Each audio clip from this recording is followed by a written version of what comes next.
Good evening friends, welcome to our YouTube channel ready for exam just. दोस्तों, जैसा कि हमने कहा था शाम को 5 बजे हम लाइव आकर के प्रैक्टिस सेट सॉल्व करवाएंगे, लेकिन कुछ नेटवर्क इशू की वजह से हम लाइव नहीं आ पाए थे, तो हम क्लास को रिकॉर्ड करके डाल दे रहे हैं। आप लोग क्लास को पूरा देखिएगा। सबसे पहले क्लास को शुरू करने से पहले आप सभी को दशहरा की बेहद बहुत ज़्यादा शुभकामनाएं।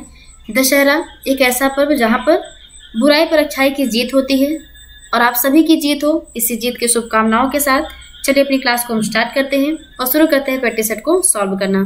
तो जैसा कि अभी अक्टूबर में हमारा एग्जाम है ना, अभी बहुत कम ही समय बचा हुआ है, तो चलिए अपनी तैयारी का आकलन करते हैं और क्वेश्चंस को सॉल्व करते हैं। दोस्तों, इसमें पहला प्रश्न जो लिया गया है ये कह रहा है कि निम्नलिखित में से किसको चैल्कोलिथिक युग भी कहा जाता है। तो क्वेश्चन नंबर 1 का आंसर क्या हो जाएगा। देखिए, क्लास लंबी ना हो इसलिए सीधा हम जो आंसर सही होगा उसी को बताएंगे, है ना। चारों ऑप्शन पढ़ने के बजाय सीधा हम करेक्ट ऑप्शन को ही चूज करेंगे। तो क्वेश्चन नंबर 1 में कौन सा ऑप्शन सही हो जाएगा। इसमें सी ऑप्शन हमारा सही हो जाएगा, ताम्रपाषाण युग। ठीक है, तो क्वेश्चन नंबर इसमें ऑप्शन सी इसमें सही हो जाएगा, ताम्रपाषाण युग। ये यहाँ पे लिखा है चैल्कोलिथिक या फिर इसी को कैल्कोलिथिक भी कहा जाता है। तो कैल्कोलिथिक युग को हम क्या बोलते हैं, ताम्रपाषाण युग कहा जाता है। ठीक है, चलिए आगे बढ़ते हैं। अगला प्रश्न कह रहा है कि हर्षचरित नामक पुस्तक किसने लिखी है। तो ये पुस्तक लिखी गई है बाण भट्ट के द्वारा। क्वेश्चन नंबर 2 का ऑप्शन इसमें डी सही हो जाएगा। देखिए, जब तक मैं प्रश्न पढ़ूँ आप लोग प्रश्न देख करके अपने उत्तर को सोच सकते हैं। फिर देखिए आपके कितने प्रश्न सही हो रहे हैं, कितने गलत हो रहे हैं। आप लोग जरूर इसको बताइए कमेंट बॉक्स में कि आपके कितने प्रश्न इस वाले टेस्ट से सही हुए हैं। ठीक है, तो हर्षचरित ये पुस्तक किसकी है, बाण भट्ट की है। और इस किस वंश से संबंधित है, तो ये वर्धन वंश से संबंधित है। ठीक है, तो वर्धन वंश से संबंधित है। ये हर्षचरित की रचना किसने की है, बाण भट्ट ने की है। अगला प्रश्न कह रहा है कि पानीपत के तीसरे युद्ध में निम्न में से किसने मराठों को हराया था। तो देखिए यहाँ पे लिखा है पानीपत का तीसरा युद्ध, यानी कि पानीपत के 3 युद्ध यानी 2 युद्ध ऑलरेडी हो चुके थे, तो तीसरा युद्ध पूछ रहा है। तो पानीपत के युद्ध की अगर हम बात करें तो ऐसा देख लेते हैं। तो पानीपत का जो युद्ध हुआ था वो 3 युद्ध हुए थे। ठीक है, पानीपत के कितने युद्ध हुए थे, 3 युद्ध हुए थे। और इन 3 युद्धों में पानीपत का जो प्रथम युद्ध हुआ था वो हुआ था 1526 में। ये कब हुआ था, 1526 में हुआ था। दूसरा हुआ था 1556 में और तीसरा हुआ था 1761 में। कब हुआ था, 1761 में हुआ था। ठीक है, पानीपत के प्रथम युद्ध के साथ ही भारत में मुगल वंश की नींव पड़ती है। और पानीपत का जो प्रथम युद्ध हुआ था ये हुआ था बाबर यानी कि मुगल वंश के संस्थापक, और इनके जो प्रतिरोधी थे वो कौन थे, इब्राहिम लोदी, लोदी वंश के शासक इब्राहिम लोदी। ठीक है, तो पानीपत का प्रथम युद्ध 1526 ईस्वी में इब्राहिम लोदी और बाबर के बीच में हुआ था। इसमें इब्राहिम लोदी की हार होती है, यानी दिल्ली सल्तनत का अंत होता है और मुगल वंश की नींव भारत में पड़ती है।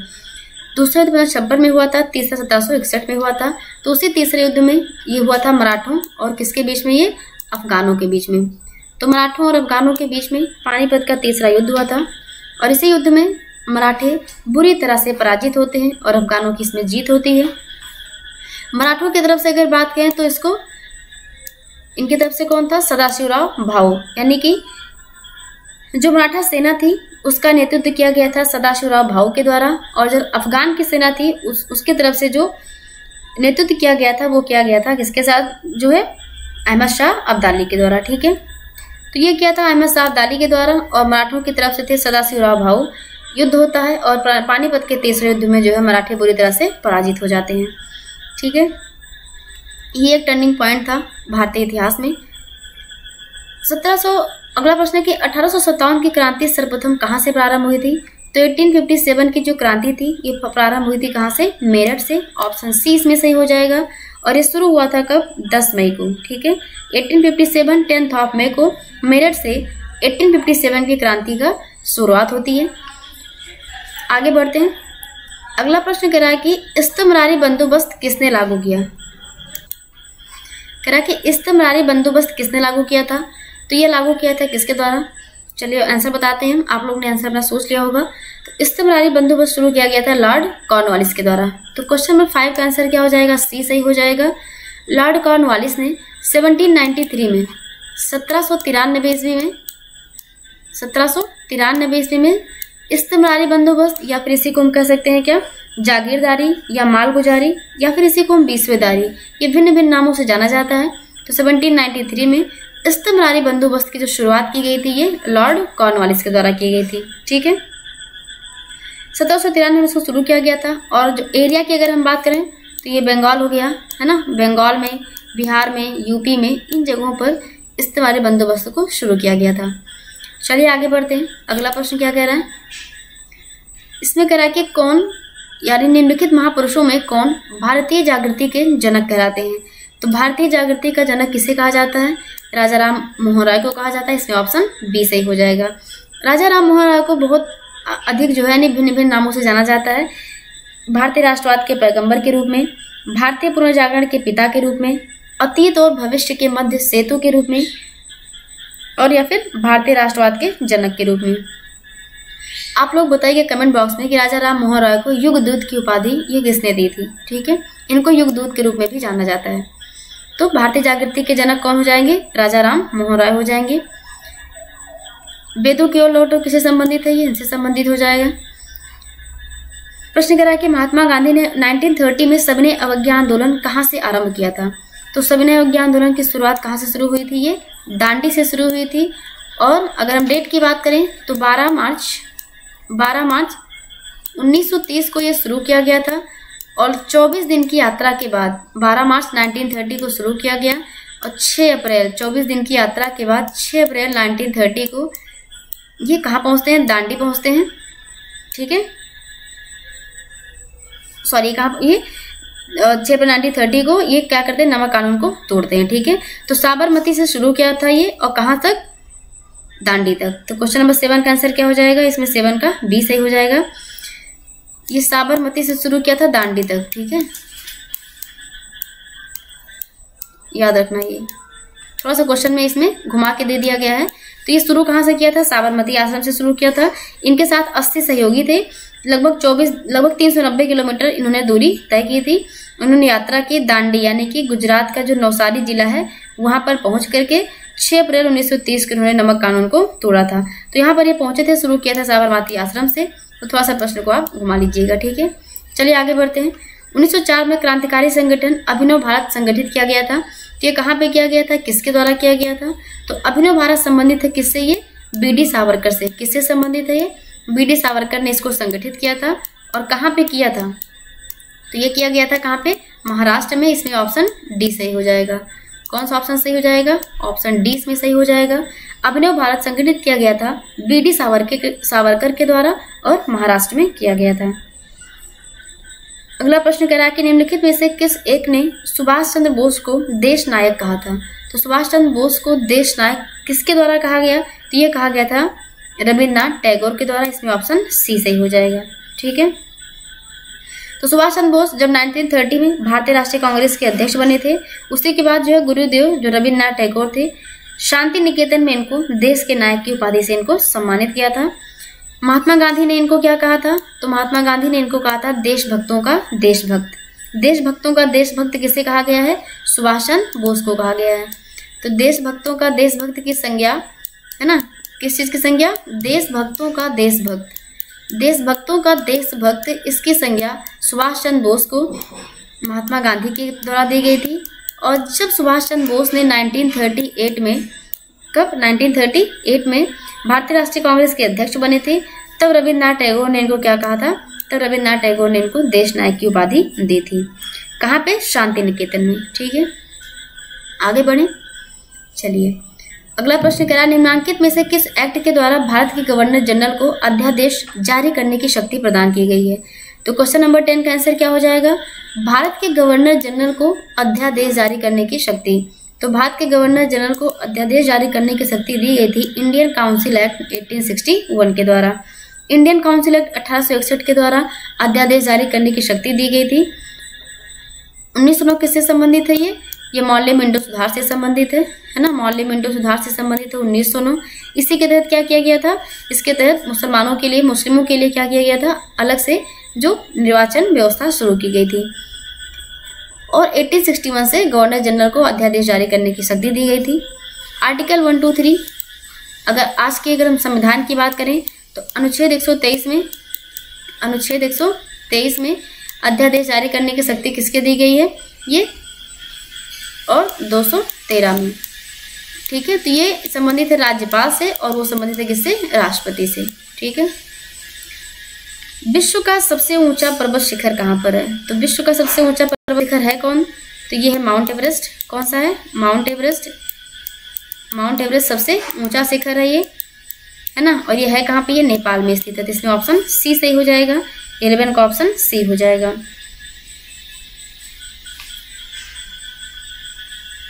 चलिए आगे बढ़ते हैं क्वेश्चन नंबर 12 की तरफ। क्वेश्चन नंबर 12 क्या कह रहा है? क्वेश्चन नंबर 12 इसमें कहाँ पे ये कह रहा है, किस ग्रह के चारों ओर वलय है?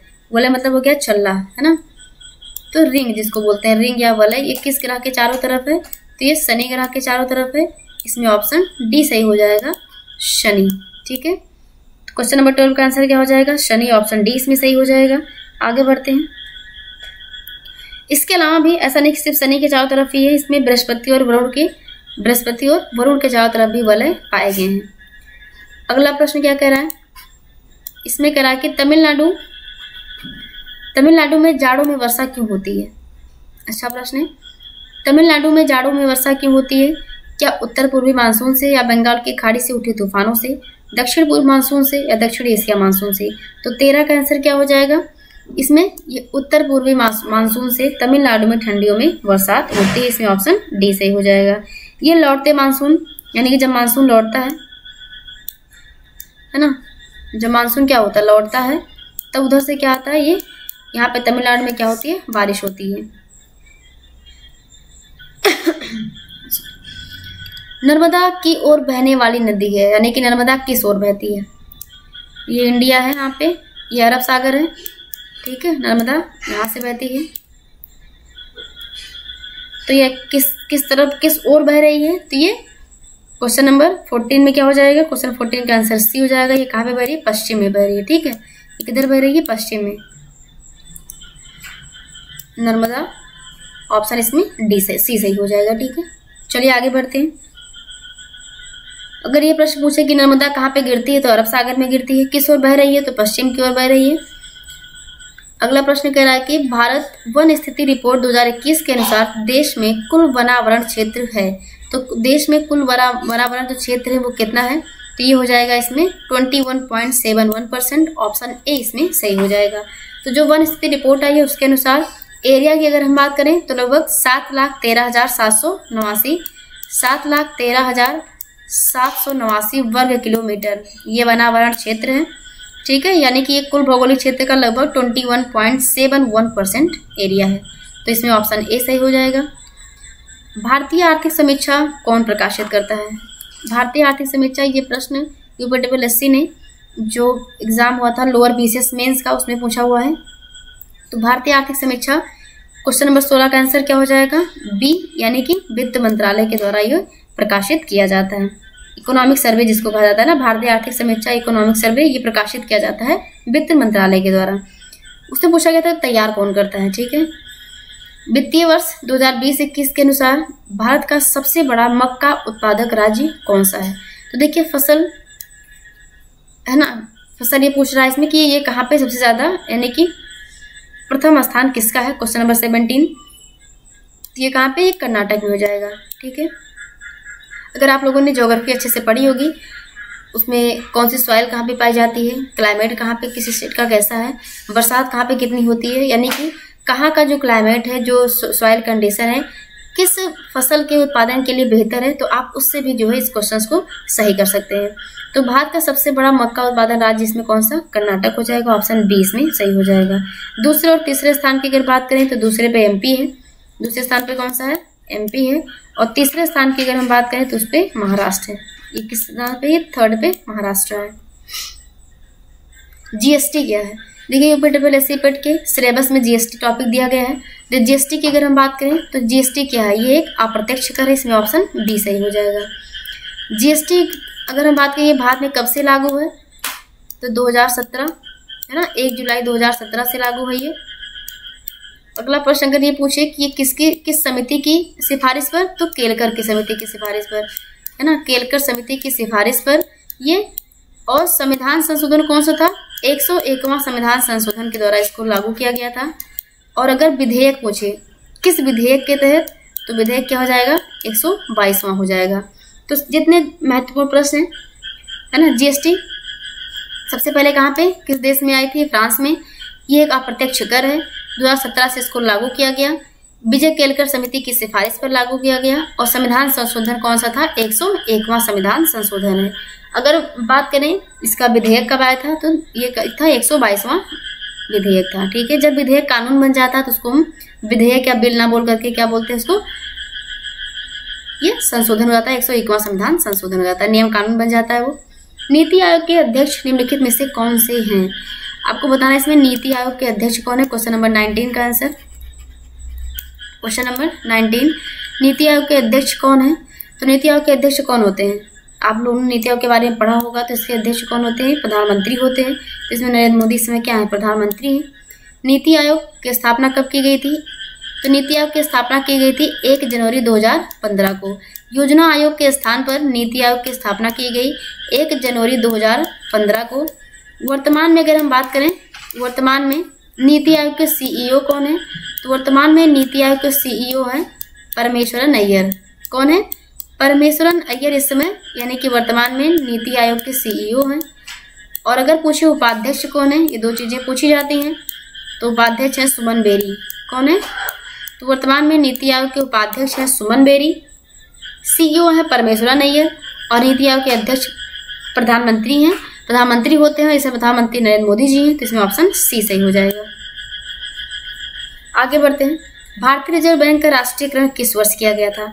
जब हमने क्लास ली हुई थी, जो 12th 5 ईयर प्लान था, पूरा पंचवर्षीय योजनाओं की क्लास ली थी, तो हमने बताया था कि किस पंचवर्षीय योजना के दौरान कौन कौन से जो है काम किए गए थे। इसमें 14 बैंकों का राष्ट्रीयकरण हमने पढ़ाया हुआ था।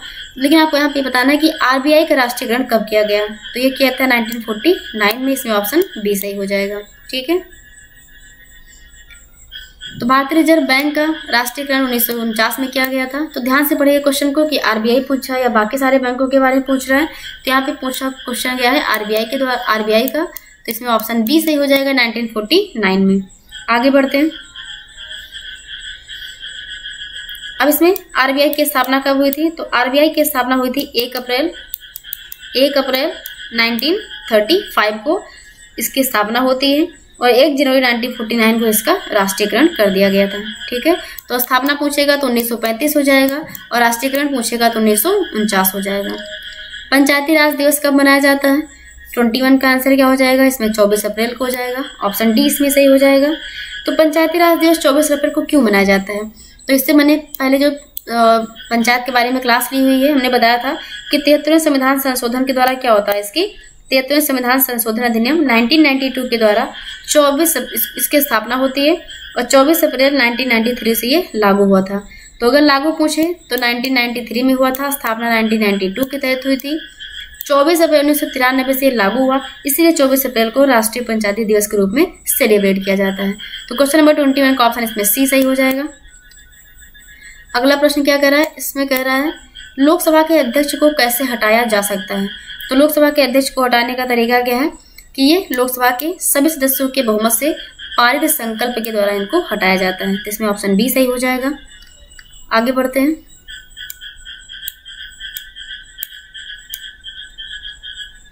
अगला प्रश्न इसमें कह रहा है निम्नलिखित में से कौन सा एक सही सुमेलित नहीं है? थोड़ा सा ब्लर हो गया है ना ये। निम्नलिखित में से कौन सा एक सही सुमेलित नहीं है? आर्टिकल 39A समान न्याय एवं निःशुल्क विधिक सहायता, आर्टिकल 40 ग्राम पंचायतों का गठन, आर्टिकल 44 समान नागरिक संहिता, आर्टिकल 48 कार्यपालिका से न्यायपालिका का पृथक्करण। तो याद कीजिए आप लोग, हमने क्लास में बताया हुआ था कि ये 50-50 यानी कि क्या करना, 50-50 करना, अलग अलग करना, है ना। 50-50 करना मतलब अलग अलग करना। तो इसमें कार्यपालिका को न्यायपालिका से अलग किया गया था। तो ये आर्टिकल कौन सा था? आर्टिकल 50 था। तो इसमें ऑप्शन डी सही हो जाएगा। ये सुमेलित नहीं है, बाकी सारे क्या ये सुमेलित हैं और ये मिसमैच है। तो ऑप्शन कौन सा नंबर 23 का ऑप्शन डी इसमें सही हो जाएगा। चलिए आगे बढ़ते हैं। अच्छा, आर्टिकल 48 में क्या दिया गया है? तो आर्टिकल 48 में कृषि और पशुपालन के संगठन की बात की गई है आर्टिकल 48 में। अगला प्रश्न, केंद्र राज्य संबंध किस अनुसूची में है? तो केंद्र राज्य संबंध अनुसूची की क्लास हमने ली हुई है, ट्रिक से मैंने पढ़ाया हुआ है। जिन बच्चों ने भी क्लास नहीं देखी आप जाके क्लास देख सकते हैं। ठीक है, तो आर्टिकल इसमें क्वेश्चन नंबर 24 का आंसर क्या हो जाएगा? तो 24 का आंसर इसमें 7वीं सूची, इसमें ऑप्शन ए सही हो जाएगा। ठीक है, केंद्र राज्य संबंध 7वीं सूची में दिया गया है, 24 का आंसर ए हो जाएगा। तो संविधान के आर्टिकल 246 के तहत केंद्र एवं राज्यों के बीच में शक्तियों के बंटवारे की बात की गई है और इसके लिए 3 सूची बनाई गई है। संघ सूची है, राज्य सूची है और समवर्ती सूची है। 3 सूचियां बनाई गई हैं और इनको 7वीं सूची में वर्णित किया गया है, इसलिए ऑप्शन इसमें ए सही हो जाएगा। लोकसभा का कोरम कुल सदस्य संख्या का कितना होता है? कोरम का मतलब होता है कि कितने मिनिमम उसमें लोग होंगे जब उसकी बैठक होगी। तो लोकसभा का कोरम कुल सदस्य कितना होता है? तो क्वेश्चन 25 का आंसर इसमें क्या हो जाएगा? 25 का आंसर इसमें डी हो जाएगा, 1/10 हो जाएगा। ठीक है, तो आर्टिकल 100 के क्रॉस 3 के अनुसार लोकसभा हो या फिर राज्यसभा हो, कोरम का मतलब होता है गणपूर्ति, है ना। तो कुल सदस्य संख्या का 1/10वां भाग होता है और इसमें इसलिए ऑप्शन डी इसमें सही हो जाएगा। यदि एक बर्तन में तैरती हुई बर्फ पिघलती है तो उस बर्तन में पानी का स्तर क्या होता है? एक बर्तन है, इसमें पानी भरा हुआ है और इसमें बर्फ तैर रही है। ठीक है, ये बर्फ है और अगर बर्फ तैर रही है, कह रहा है अगर ये मेल्ट होगी तो क्या होगा? अगर ये आइस से अगर ये मेल्ट हो जाएगी तो क्या पानी का स्तर बढ़ जाएगा या फिर कोई चेंज नहीं होगा, या पहले घटता है, पहले बढ़ता है फिर घटता है, या फिर घटता है? तो 26 का आंसर क्या हो जाएगा? इसमें कोई परिवर्तन नहीं होता है, इसमें ऑप्शन बी सही हो जाएगा। ठीक है, अगला प्रश्न कह रहा है कि सोल्डर किन 2 धातुओं से बना मिश्र धातु है? तो सोल्डर ये टिन और सीसा से बनता है। किससे बनता है? टिन और सीसा से, इसमें ऑप्शन डी सही हो जाएगा। सोल्डर टिन और सीसा से बनता है। ऊष्मा का सबसे अच्छा चालक कौन सा है? तो ऊष्मा का सबसे अच्छा चालक कौन हो जाएगा? क्वेश्चन 28 का आंसर क्या हो जाएगा? सी, यानी कि चांदी। तो चांदी तथा तांबा ये ऊष्मा के सबसे अच्छे चालक होते हैं, लेकिन पारा और सीसा ये कुचालक हैं। ये चालक नहीं है, कुचालक है, ना अच्छे ना बुरे, ये क्या है? ये कुचालक है। ठीक है, ये कुचालक है, लेकिन चांदी और अगर हम बात करें तांबे की तो ये ऊष्मा का अच्छा चालक होता है। निम्नलिखित में से किसको कोशिका का शक्ति गृह भी कहा जाता है? कोशिका का शक्ति गृह किसे कहा जाता है? क्वेश्चन नंबर 29, तो इसको हम कहते हैं सूत्रकणिका को, इसमें ऑप्शन बी सही हो जाएगा। तो कोशिका का शक्ति गृह किसे कहते हैं? माइट्रोकांडिया या सूत्रकणिका को कोशिका का शक्ति गृह कहा जाता है। याद रखिएगा नाम, माइट्रोकांड्रिया भी हो सकता है, माइट्रोकांड्रिया लिख के आ जाए तो माइट्रोकांड्रिया कहा जाए या फिर इसको सूत्रकणिका कहा जाए। इसको कोशिका का शक्ति गृह कहा जाता है। ठीक है, पावर हाउस। क्वेश्चन कह रहा है स्कर्वी एक बीमारी है जो गंभीर और अस्थायी कमी के कारण होती है। तो स्कर्वी ये क्वेश्चन हमने पढ़ाया हुआ है, इसमें ऑप्शन सी सही हो जाएगा। विटामिन सी से स्कर्वी होता है। अब देखिए मैथ का क्वेश्चन है, मैथ का क्वेश्चन हम अभी स्किप कर रहे हैं, आप लोग सॉल्व कीजिएगा इसको। आगे बढ़ते हैं, क्वेश्चन देखते हैं करंट का। ठीक है, करंट और हिंदी के कौन कौन से प्रश्न पूछे गए हैं, ये सारे क्वेश्चन मैथ्स के, आप लोग इसको सॉल्व कीजिएगा। इसमें कह रहा है विलोम युग्म में एक युग्म यानी कि शब्द युग्म शुद्ध नहीं है। जैसे आयात का विलोम क्या होता है? निर्यात होता है। पाप का पुण्य होता है। बद्ध मुक्त या नूतन का सनातन। तो इसमें से 3 सही है, एक गलत है। तो गलत कौन सा आपको बताना है? इसमें ऑप्शन डी सही हो जाएगा, यानी कि ये क्या है? ये मिसमैच है। ठीक है, क्वेश्चन नंबर 36 का डी हो जाएगा, क्योंकि नूतन का क्या होता है? पुरातन होता है, सनातन नहीं होता। ठीक है, जिसका कोई शत्रु ना हो, जिसका कोई शत्रु पैदा ना हुआ हो उसे क्या बोलते हैं?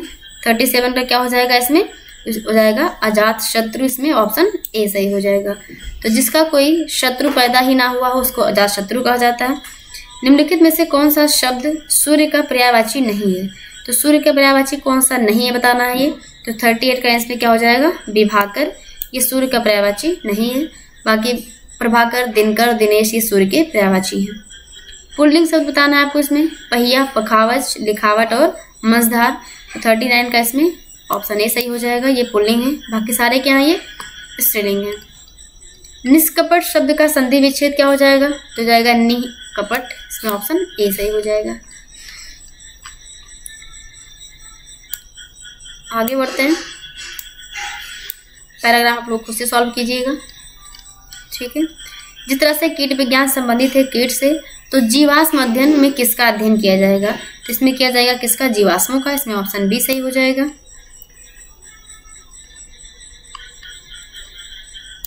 बढ़ते हैं करंट के क्वेश्चंस की ओर, सीधा उसी पे आते हैं। ठीक है,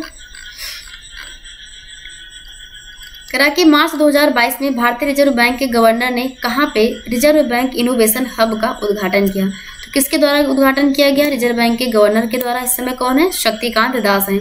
तो शक्तिकांत दास आरबीआई के गवर्नर हैं। इन्होंने रिजर्व बैंक इनोवेशन हब का उद्घाटन किया और ये कहाँ पे किया गया? तो ये किया गया है कहाँ पे? बेंगलुरु में। इसमें ऑप्शन सी सही हो जाएगा। ठीक है, आगे क्वेश्चन नंबर 52। इसमें कह रहा है मार्च 2022 में बाजार पूंजीकरण के संदर्भ में कौन देश विश्व का 5वां सबसे बड़ा शेयर बाजार बन गया है? तो 52 का आंसर क्या हो जाएगा? भारत। इसमें ऑप्शन बी सही हो जाएगा। तो मार्च 2022 में बाजार पूंजीकरण के संदर्भ में विश्व का 5वां सबसे बड़ा शेयर बाजार बन गया है, ये इंडिया हो जाएगा। महिलाओं के पूर्ण स्वामित्व वाले देश के पहले औद्योगिक पार्क की स्थापना कहाँ पे की गई? तो की गई है हैदराबाद में। इससे ऑप्शन डी सही हो जाएगा। महिलाओं के पूर्ण स्वामित्व वाले देश के, यानी कि पूर्ण स्वामित्व किसका होगा? महिलाओं का होगा। और ये देश का पहला औद्योगिक पार्क है, यानी देश का पहला ऐसा औद्योगिक पार्क है जहां पे महिलाओं का पूर्ण स्वामित्व होगा। इसकी स्थापना की गई है हैदराबाद में। इसमें ऑप्शन डी सही हो जाएगा। क्वेश्चन 54। अप्रैल 2022 में जारी 36वीं वार्षिक फोर्ब्स अरबपतियों की सूची 2022 में मुकेश अंबानी किस स्थान पर हैं? तो ये 10वें स्थान पर। इसमें ऑप्शन बी सही हो जाएगा। अगला प्रश्न, जनवरी 2022 में इसरो के किस संचार उपग्रह को सेवा मुक्त कर दिया गया? तो इसरो के इनसैट 4B। इसमें ऑप्शन ए सही हो जाएगा। इसको सेवा मुक्त कर दिया गया है। कब किया गया? 2022 जनवरी में। ठीक है, अगला प्रश्न, भारत की पहली स्टील स्लैग रोड किस शहर में बनाई गई है? तो स्टील स्लैग रोड कहाँ पे बनाई गई है? 56 का आंसर क्या हो जाएगा? ये सूरत में। ऑप्शन सी सही हो जाएगा। तो ये भारत की पहली है, इसलिए इंपॉर्टेंट है। स्टील स्लैग रोड कहाँ बनाई गई है? सूरत में बनाई गई है। देश के पहले सी वीड पार्क की स्थापना किस राज्य में की जाएगी? तो देश का पहला है सी वीड पार्क, इसकी स्थापना की जाएगी कहाँ पे? तमिलनाडु में। इसमें ऑप्शन डी सही हो जाएगा। तो देश का पहला सी वीड पार्क की स्थापना तमिलनाडु। ऑप्शन डी सही हो जाएगा। जून 2022 में कौन देश भांग की खेती को वैध करार देने वाला पहला एशियाई देश बन गया है? यानी कि कैनबिस की जो खेती होती है उसको वैध करार दे दिया गया, वैलिड करार दे दिया गया है। तो ये एशिया का देश है, कौन सा है? क्वेश्चन 58 का इसमें थाईलैंड हो जाएगा। ऑप्शन बी इसमें सही हो जाएगा। तो कैनबिस की खेती को वैलिड कर दिया है कहाँ पे? थाईलैंड में। भारत के पहले विश्व शांति केंद्र की स्थापना किस शहर में की जाएगी? तो क्वेश्चन 59 का आंसर इसमें गुरुग्राम। ऑप्शन सी इसमें सही हो जाएगा। ये भारत का पहला है विश्व शांति केंद्र, कहाँ पे? गुरुग्राम में। मई 2022 में किस राज्य में ई अधिगम योजना शुरू की गई? तो ई अधिगम योजना कहाँ पे की गई है? ये हरियाणा में। इसमें ऑप्शन बी सही हो जाएगा। ठीक है, ई अधिगम योजना हरियाणा में। ऑप्शन बी इसमें सही हो जाएगा। आगे बढ़ते हैं। फिनलैंड की राजधानी क्या है? तो इसकी राजधानी क्या हो जाएगी? इसकी राजधानी हेलसिंकी। ऑप्शन 20 में सही हो जाएगा। कौन सा युग्म सही रूप से मेल खाता है? आपको बताना कि कहाँ पे कौन सा डांस होता है। तो कथक केरल का, कुचिपुड़ी उड़ीसा, भरतनाट्यम तमिलनाडु, कथकली उत्तर प्रदेश। तो इसमें कह रहा है कौन सा सही रूप से मेल खाता है, यानी कि बाकी क्या है? मिसमैच है। तो इसमें भरतनाट्यम तमिलनाडु का यही सही है। इसमें विश्व खाद्य कार्यक्रम WFP संयुक्त राष्ट्र की खाद्य सहायता शाखा, इसका मुख्यालय पूछा है ना कि विश्व खाद्य कार्यक्रम यानी एक संयुक्त राष्ट्र की खाद्य सहायता शाखा है।